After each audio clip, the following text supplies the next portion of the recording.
Previously on Power Reviews. Do I exist? Doesn't matter. We'll be reviewing all 7 final episodes of Super Samurai. Make some new friends. Isn't going too well. You should obviously be putting more thought behind your analysis. Fine. You know what? You review the next episode. Salutations, enthusiasts of Ranger Series Esoterica. What do you think, Robo Knight? Will Megaforce be awesome? We've decided to team up and do joint reviews from here on out. And now, Database Rangers Power Review. Greetings, Ranger fans. Salutations. And welcome to Power Reviews. Still no? Still no. Anywho, welcome to our winter finale. At long last, we finally reached the end of our Super Samurai journey. And what a long trek it's been. And as we discussed, the final episode, well, technically Stuck on Christmas was the final episode, but we covered that 8 weeks ago. So I guess in terms of airing time, this would be the penultimate finale, making the ceiling symbol the penultimate episode, which sounds a lot like a penguin-focused Evangelion story, but that would be completely unrelated. So since this is the conclusion from an internal chronology standpoint, you know what? Never mind! Kay, why don't you bring our viewers up to speed? Probably for the best. Master Xandred returned, assimilated Dayu, developed an immunity to the ceiling symbol, and defeated the Rangers.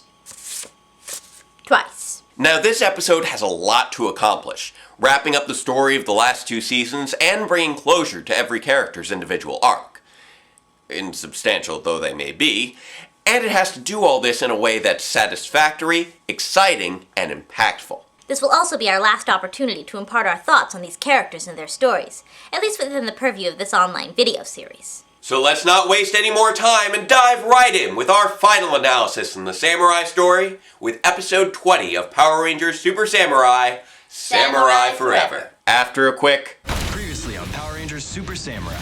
Wait a sec, double back for a moment. I don't remember that shot. Doesn't Sanzu water... I guess now we know why we haven't seen any civilians since the flooding. Yeesh. Following the opening credits sequence, the Rangers recover from their recent demorphing to find themselves once again confronting an army of Moogers, and struggle to their feet. I was just taking a little siesta. As someone well-versed in a number of languages, I find it necessary to point out that Ranger Gold, since his introduction, has shown a shocking lack of fluency with what is presumably his native tongue. I would have thought this would have improved by now. Summoning their spin swords, they charge into a battle that will later be recycled into an earlier episode. Samurai airing schedules are weird. While at the Shiba house, Lauren pours her heart out to produce a second Shiba fire disc, presumably realizing that Jaden had used the last one in episode 2 early. And correct me if I'm wrong, but didn't she say before, I've used every last ounce of my strength to pack that disc with as much symbol power as I could. I guess going to sleep last night restored all her MP. As the battle concludes, their mentor arrives on his motorcycle in full battle regalia to actually provide some assistance. He presents the new Shiba Fire Disc to Ranger Red Alpha, reminding him once again of its one-time only use, as well as a second disc, left by his father, that multiplies his power twofold. Where was this before? I mean, why would they... Let's move on. In the city's rebel district, the few surviving civilians flee from Master Xandred and his Moogers, just as the Rangers catch up to him. I thought I told you pathetic pests to wait. Sorry, we became impatient. Remember that line. I'll come back to it later. It is here that we experience yet another unmorphed Mooger battle, which is especially odd when you consider... I'd say this is all of them. Good! We can get rid of them once and for all! Talk about absurdly expedient propagation rates. Also, I can't help but notice that this site was the first place to start flooding at the beginning of the season, but the last place to experience the flood here. So either the Sanzu River has a really bizarre water table, or Emily's rocks were super effective. I guess they're going to need more rocks. After once again dispatching the Moogers, the Rangers finally morph to engage in their third encounter with Master Xandred. Well, fourth if you count the Master Returns. Noted. They utilize their group symbol power to hold their enemy in place, and Ranger Red Alpha engages his father's double disc. And I have to say, regardless of where it came from, watching Jaden dual wield a twin pair of fire smashers is pretty amazing. However, when that attack fails as well, Master Xandred is simultaneously assaulted by Rangers Pink, Green, Gold, and Yellow. Surprise!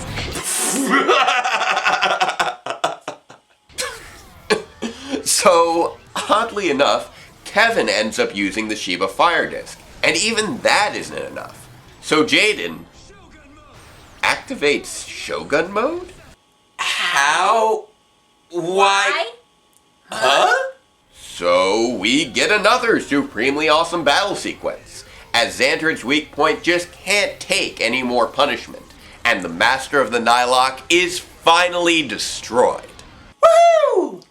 I can't believe Lauren's disc had enough power to unlock Shogun mode. Neither can I, considering that Ranger Blue is clearly the one utilizing the Shiba Fire Disc. A moment later, their faulty powers of recollection are once again reinforced, as they're all surprised by the resurrection of Master Xandred as a mega monster, despite approximately 40 encounters of previous experience. And just to check our count, it took the ceiling symbol, 2 Shiba Fire Discs, the double disc, and Shogun mode to defeat Xandred the first time.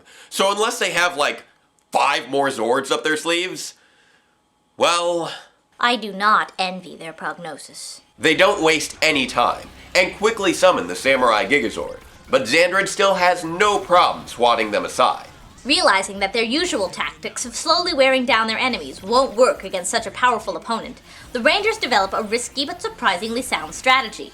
By demorphing, they plan to conserve their energy for one final short-range strike and begin their slow advance. We just lost 3 of our Zords! Keep going! We still have 8 of our Zords left! Good to know they're at least capable of basic arithmetic. Having lost the Bull, Claw, and Octozord, they march onward in the Battle Wing Megazord, which somehow reverts to the Samurai Megazord before losing the Tiger, Swordfish, and Beetle Zord. That was weird. That last strike somehow sending them back a few blocks. The Rangers steel their resolve and summon the power needed for their final grand samurai strike. Amazed that their attack actually worked, Xandred steadies himself against them, promising that next year's team-up special will be different. You may have defeated me, but the Nylok will rise again! And with that, the Master of the Nylok is finally defeated. Permanently. Probably. No, it's the last episode. It's okay to celebrate. Yes. And just to drive home how we never really understood its mechanics to begin with, the Sanzu River drains back down to the Netherworld just as quickly as it flooded in, taking Octoroo and the ship away with it.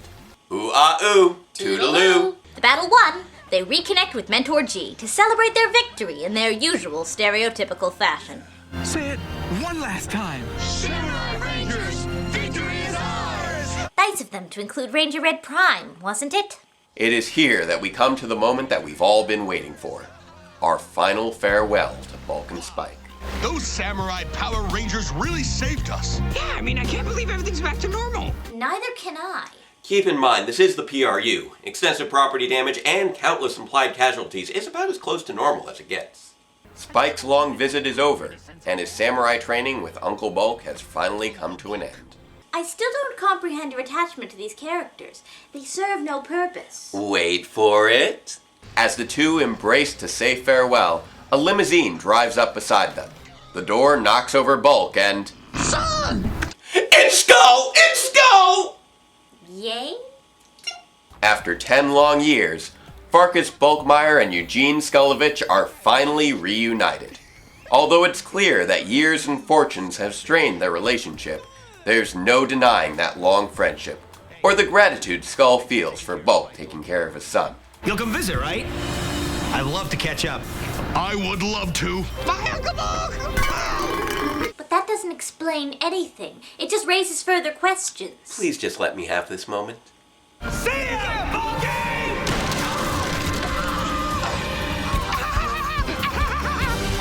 You're a sad, strange little man. Back in the world of relevant characters, Ranger Red Prime and Ranger Red Alpha bid their goodbyes as she departs for... well, I'm not really sure. But her brother promises to relate her farewells to the rest of the team. Speaking of which, Antonio, Mia, Kevin, Emily, and Mike are all packed up and ready to go themselves. Ranger Gold will be departing on a worldwide fishing expedition, while Ranger Pink has enrolled in the Culinary Academy. Thank you. Well, No comments, please. I didn't say anything. Well, I can take a hint. Good for you, and it only took you 2 years. That's quite the character progression. Ranger Blue intends to return to his swim training in order to qualify for the Olympics. Ranger Yellow will be returning home to care for her sister, and Ranger Green... Kinda thought I'd go with Emily. It doesn't take an advanced degree in chemistry to see that this interaction has been dangerously accelerated. And away they all go, leaving Jaden and G as they began, tending the Sheba house and keeping the world prepared in case the Nylok ever return. Did Ranger Red Alpha ever relate the farewells of Ranger Red Prime? Nope. Shocking. At long last free of their responsibilities, G bestows a victory gift to Jaden, promising to teach him how to finally have fun and enjoy his new life.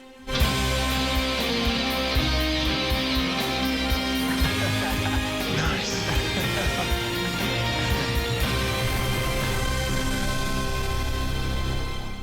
And that's the end of our episode. So, what did we think of it? Well, I will say this. It is a very fitting end to the season. How do you mean? We have beautifully produced battles, numerous logic issues, characters with no more depth than day one, and a randomly shoehorned scene with Bulk and Spike. In what way is that not completely representative of Super Samurai?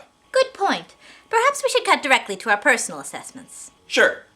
On the plus side, I definitely found the fights enjoyable. The Unmorph battle at the beginning was a nice way to really highlight how far the cast has come on their fighting skills, with special kudos to Hector David Jr. and Brittany Ann Pirtle. Those were the actors for Mike and Emily, by the way. And although I usually prefer my villain defeats to be a bit more creative, the relentless assault on Master Xandra did kind of feel like a triumph of human spirit, which is an interesting juxtaposition against his weakness being the possession of a human heart. For the entirety of the series, the Nylok have been built up as these irredeemable monsters, and it is only upon achieving a measure of humanity that his destruction becomes conceivable, and the Rangers are able to defeat the externalized Jungian shadow. What? You have entirely too much time on your hands. Alright, well what's your take? While this installment was able to competently resolve most of the remaining plot threads, it simultaneously highlighted just how thin many of those threads are. The instruments of their victory were absurdly contrived, the immediate restoration of the status quo eliminated any sense of sacrifice, and the ultimate treatment of Ranger Red Prime suggests that all the events of the last 2 seasons will dissipate from their minds as quickly as she did. Overall, I guess you could say that you get out of this finale whatever you're expecting to find. If you've enjoyed the season up until this point, you'll probably love it. If not, well, at least you can enjoy some nice visuals and rest assured the story is finally over. Which brings us to our next phase in the discussion, the season as a whole. Yes, which is a challenge in and of itself. It's very tricky to discuss Super Samurai without also discussing its predecessor, and the problem that I feel was at the core of the majority of their issues. Scheduling. You must be joking. What? After all this talk about season structure, character development, 3-act storytelling, themes, and morals, you're blaming it all on airing times? Well, no, not exactly. When I refer to scheduling, I'm also talking about production and development. In May 2010, Saban announced the repurchase of the series from Disney, and casting sides were released less than a week later. That indicates an absurdly rushed development period, during which, according to rumor, the worst decision in PR history was made. Remember the first episode when I pointed out how they credited the Japanese screenwriter? This is because, as a cost-cutting measure to circumvent the Writers Guild, and presumably to save time as well, Power Ranger Samurai and Super Samurai were legally classified as a translation of Samurai Sentai Shinkenger. Now again, I'm not certain how much of this can be confirmed, but when placed in this context, many aspects of the series make a lot more sense. Especially how, even at the end of the second season, we could still be getting lines like this. Sorry, we became impatient. Told you I'd be coming back to it. That would explain the awkward dialogue issues, as well as some of the concerns you expressed during our review of The Ultimate Duel.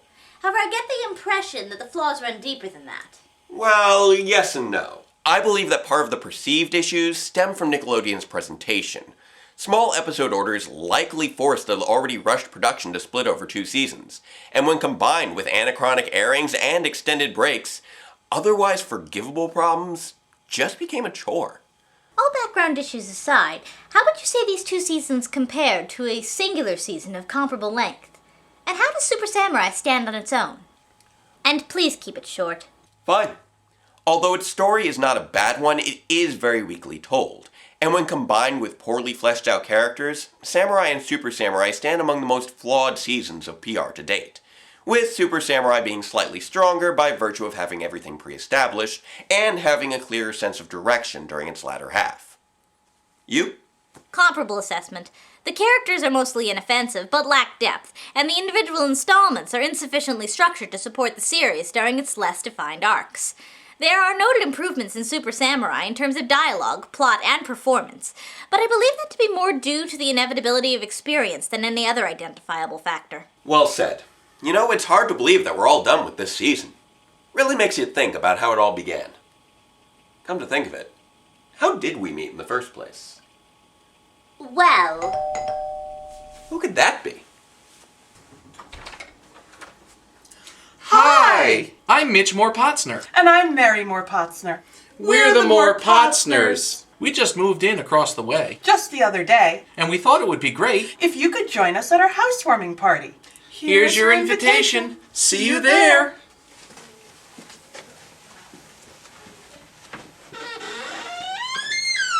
What was that all about? I think I just got invited to my first party. Anywho, what was I talking about? So be sure to join us next time. Oh, right. So be sure to join us next time. We'll be kicking off the new spring season with our 20th episode, tackling the Power Rangers Megaforce series premiere, Mega Mission. Until then, farewell, Ranger fans, and let the power protect you.